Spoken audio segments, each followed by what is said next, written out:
Hello everyone. तो मैं ये वीडियो बना रही हूँ किसी एक व्लॉगर के लिए। मैंने एक्चुअली उसका व्लॉग देखा। उसने अपने बच्चे का एडमिशन करवाया है किसी सरकारी स्कूल में, और वो अंदर तक जाकर पूरा का पूरा उसने क्लासरूम वगैरह जो दिखाया है ना, मतलब मुझे समझ में नहीं आया कि वो किसकी बेइज्जती करना चाहती है। अपनी बेइज्जती कर रही है या उस गवर्नमेंट स्कूल की बेइज्जती कर रही है। उस स्कूल में और भी बहुत सारे बच्चे हैं जो पढ़ने आते हैं, और ये गवर्नमेंट स्कूल उन बच्चों के लिए है जिनकी माँ बाप की फाइनेंशियल कंडीशन इतनी नहीं है कि वो अपने बच्चों को प्राइवेट स्कूल में पढ़ा सकें। और मुझे नहीं लगता कि कोई भी व्लॉगर जिसके इतने सारे सब्सक्राइबर हों, उसको ज़रूरत पड़ेगी अपने बच्चे को जाकर किसी ऐसे सरकारी स्कूल में पढ़ाने की। बट ठीक है, वो आपकी मर्ज़ी है, वो आपकी चॉइस है, आपकी पर्सनल चॉइस है वो, कि आप जाकर वहाँ पर अपने बच्चे का एडमिशन करवा के आ रहे हो। पर वो आपने अपनी मर्ज़ी से किया है, किसी ने आपके ऊपर दबाव नहीं डाला है इस चीज़ का। जो आप जाकर उस स्कूल की बेइज्जती कर रहे हो, उस स्कूल में और भी बहुत सारे बच्चे पढ़ते हैं।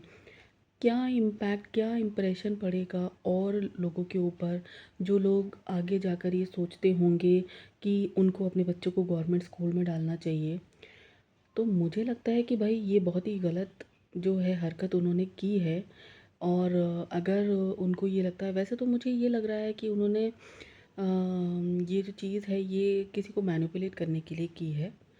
क्योंकि मैं उनके व्लॉग देखती हूँ और मैं बहुत सारे रिएक्शन चैनल्स भी देखती हूँ, तो रिएक्शन चैनल वाले बिल्कुल ठीक बोल रहे हैं। उन्होंने मैनिपुलेट करने के लिए ही, और ये इस तरीके से सब्सक्राइबर से सिंपैथी गेन करने के लिए ही ये काम किया है। और दूसरी चीज़, आई थिंक अपने ससुराल वालों को डराने के लिए इस काम को किया है कि अगर आप मुझे पैसा नहीं दोगे तो मैं तुम्हारे घर के बच्चे को इस तरीके से सरकारी स्कूल में पढ़ाऊँगी। पर मैं सिर्फ एक चीज़ बोलना चाहती हूँ कि वो उनकी इन लॉज़ की मर्ज़ी है, वो पैसा देना चाहें या ना देना चाहें।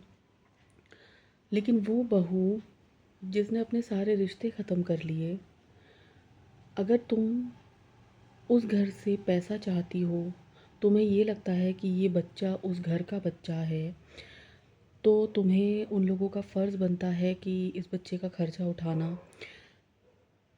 तो क्या तुम्हारा फ़र्ज़ नहीं बनता, अगर तुम इस बच्चे को उस घर का बच्चा समझती हो और तुम चाहती हो कि तुम्हारे पति के जाने के बाद उनके घर वाले इस बच्चे का ध्यान रखें, इस बच्चे के लिए करें, तो तुमने उस बच्चे को क्या सिखाया है? उनके घर में कुछ पूजा पाठ होती होंगी। हमने कभी नहीं देखा कि तुमने कभी भी उस बच्चे को ये समझाया है कि ये उस बच्चे के घर में इस तरीके से पूजा होती है। तुम कभी उसको किसी भी फेस्टिवल के बारे में नहीं समझाती। अगर तुम 2.5 साल 3 साल अपने ससुराल में रही हो, तो कुछ तो तुमने देखा होगा ना वहाँ पर। और सबसे बड़ी बात, जब हस्बैंड चला गया, तुम बच्चे को लेकर अलग रह रही हो, तुम ये कहती हो कि किसी ने कुछ नहीं किया मेरे बच्चे के लिए, ये वो। तो फिर उन लोगों का फ़र्ज़ क्या बनता है, मुझे ये समझ में नहीं आता। तुम सिर्फ़ एक कि मेरा लड़का है और उनको करना चाहिए, इस बात से तुम उन्हें ब्लैकमेल करने की कोशिश करती हो, बाकी कुछ नहीं है। तो मुझे तो नहीं लगता कि उनको तुम्हें पैसा देना चाहिए। बाकी उनकी मर्ज़ी है, अगर वो देना चाहते हैं तो शायद वो अपने बेटे के वंश से बहुत प्यार करते हैं, इसलिए वो दे रहे हैं। बाकी तुम डिज़र्व नहीं करती हो कि वो तुम्हें कुछ भी दें। तो थैंक यू सो मच। मेरा ये वीडियो बस इतना ही था।